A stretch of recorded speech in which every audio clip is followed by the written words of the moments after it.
Thank you, Argus the Cat, for allowing us to narrate this story. Now on to the story. Captain Polgara.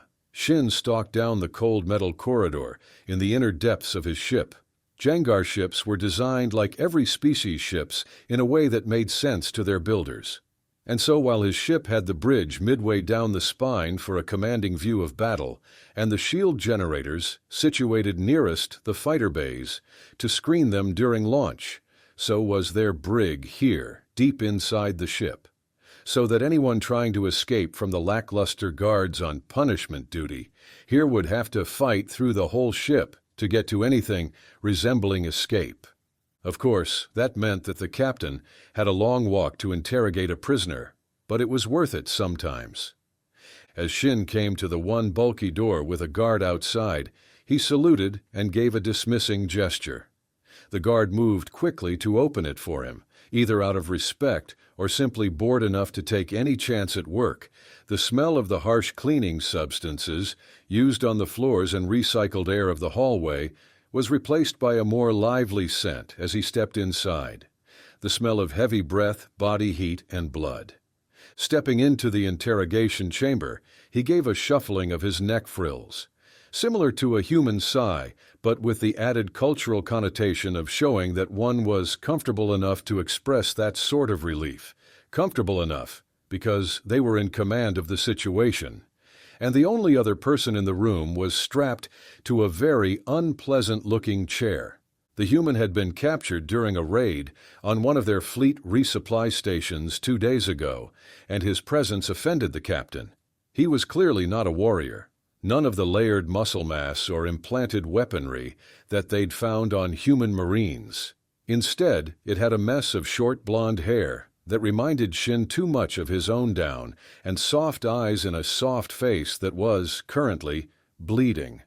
Why was it bleeding? He hadn't ordered any interrogations to start. Unacceptable. "Guard!" The shouted command gave no room for interpretation, and the unfortunate enlisted sailor scurried into the room behind him. "Yes, Captain," the underling asked, saluting, a look of minor fear in his eyes. "Did you damage the prisoner before I got here?" The question was direct. He'd learned in his years as captain that being direct was the best way to get straight answers. Crewmen could find so many ways to avoid giving a response that might offend a superior. The guard broke eye contact, guilt painted on his face. "Sir, he was insulting. I overreacted and—" The explanation began, but it was too late. Jin had a duty as captain, after all. The plasma blade took the guard's arm off at the second elbow. Nothing overly serious, and to his credit, he didn't even scream as the limb hit the floor. Merely grinding his teeth together, a small bit of fluid leaking from the side of his mouth. Retracting the blade, Jin gave a short nod as the punishment for failure was completed effectively. "Get out, take that with you." He gestured to the chunk of flesh. If the crewmen got to the medbay in time, they might yet survive to be discharged at the next stop. As the hatch closed behind the retreating back of the guard, Shin turned around to see the human with his mouth hanging open. "Holy shit," it blurted out. "I apologize, human, for the failure of my guard.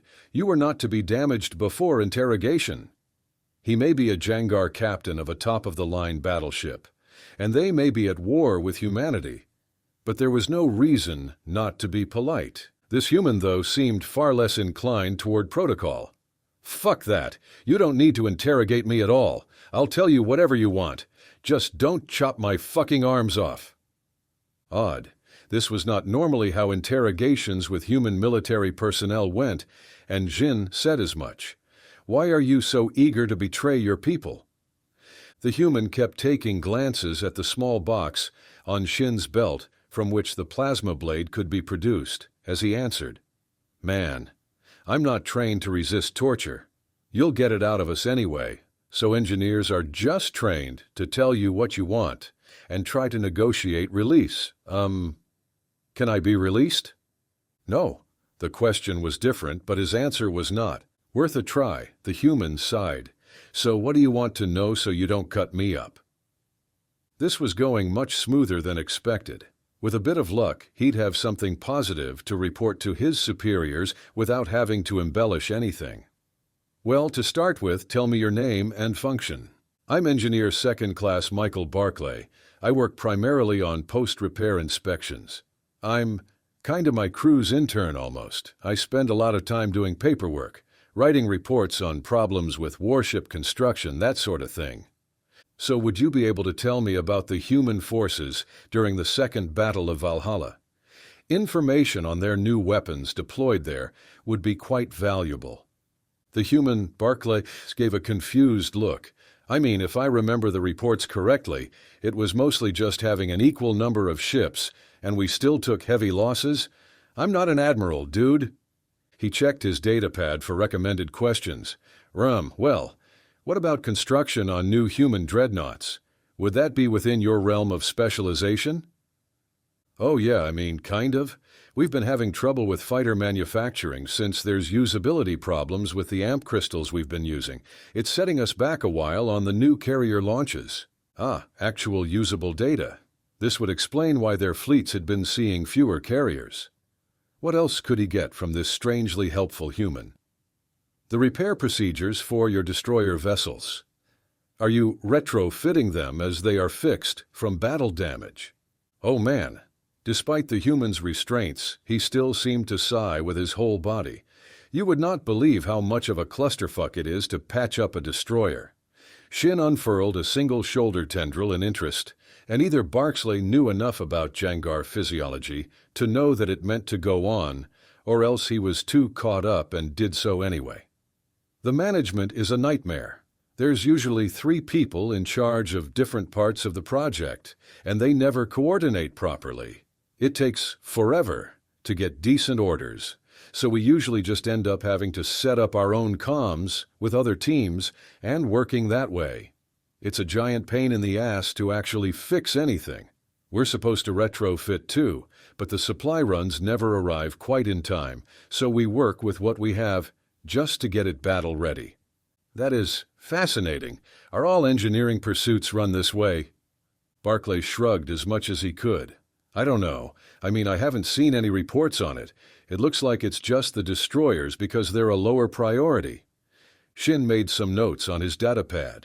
Thank you. That is useful, I think, or at least something I can report to my superiors. This has been a very productive interrogation, and I don't think I'll need to injure you at all. Oh well, thanks. Barclay may have become a little too comfortable after being allowed to ramble about workplace problems. Enough so to express sarcasm, at any rate. The captain turned to leave, then thought for a minute, and turned back. Disabling the recording feature on his datapad, he set it aside on the small table and leaned forward. I have one final question, just from me.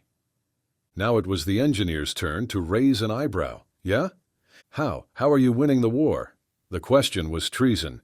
If anyone heard him ask it, he'd be executed for sure, but he had to know. What? Are you nuts? I thought you guys were winning. No sarcasm this time, just pure surprise. The response shocked the captain as much as the question had his prisoner. You steal victory at every opportunity. You cut down strategic targets wherever they are presented. Your people are ruining mine, and this war is tilting in balance, and I want to know. For a species that reports nothing but failure, how are you winning? His voice had risen to a shout, and he was glad now that he'd sent the guard away before beginning here. The human had leaned back, perhaps in fear, as the captain had grabbed the arms of the chair and pushed forward, demanding to know the secret. We thought you were winning? The panicked words spilled out of the man, and before he could be asked anything else, he kept going, out of fear of retribution.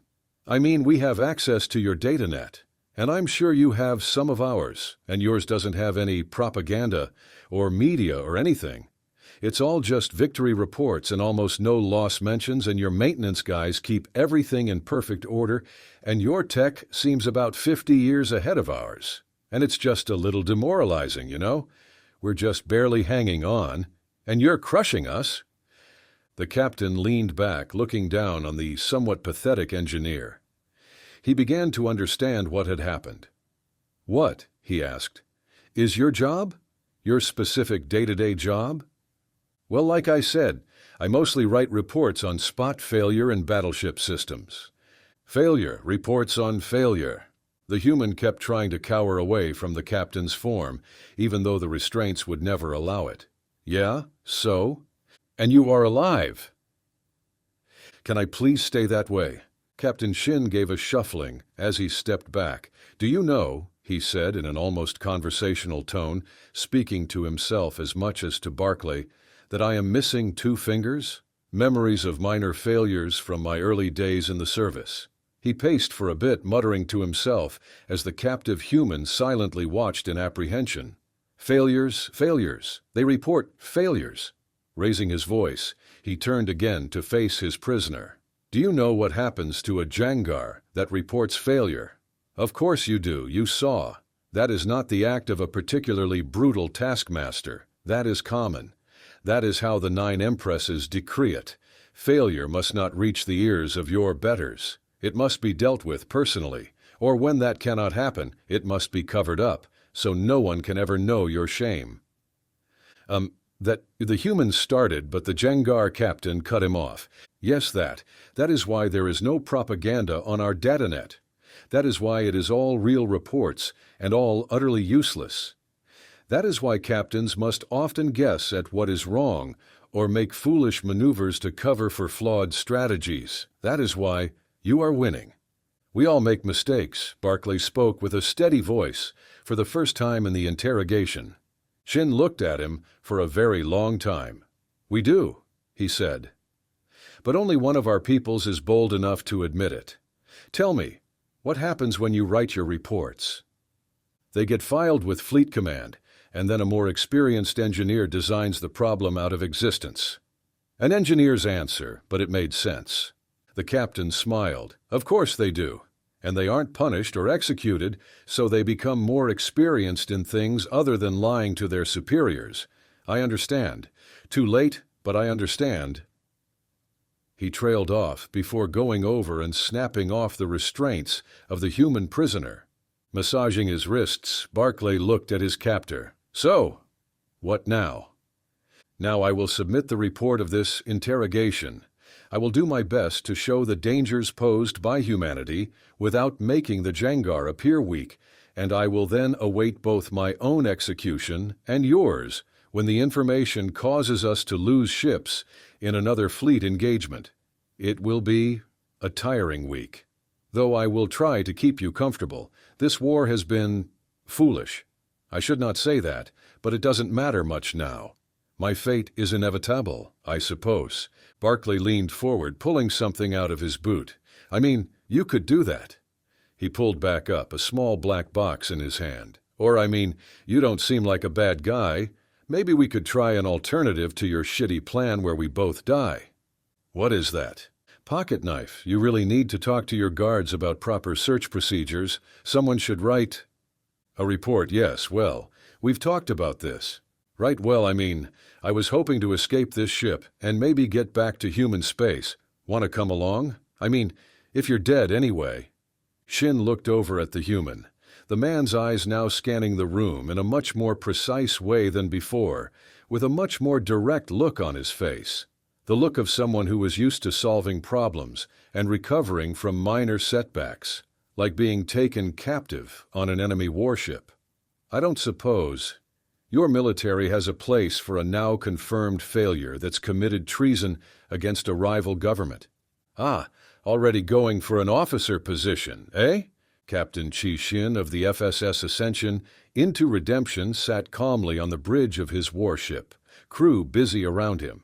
In the last 4 years since his escape, he had become a bit of an important figure to the resistance movement among his first people. As the first actual defector to then join the Federation Space Service, he was a symbol that any Jangar, even one who had fought against humanity, could find a place among them if they so chose. And he had used his position to recruit quite a few of his old people into the new Federation that the humans were forming. He was a bit iffy on the idea of a multi-species government and society, but that was sort of the reason he stuck around. He could tell people that, and then, Instead of removing limbs or tendrils, they would talk with him until someone's opinion changed, the coffee ran out, or the war called them back to duty. It was a novel experience for someone who grew up in the Imperium, and he was quite enjoying it so far.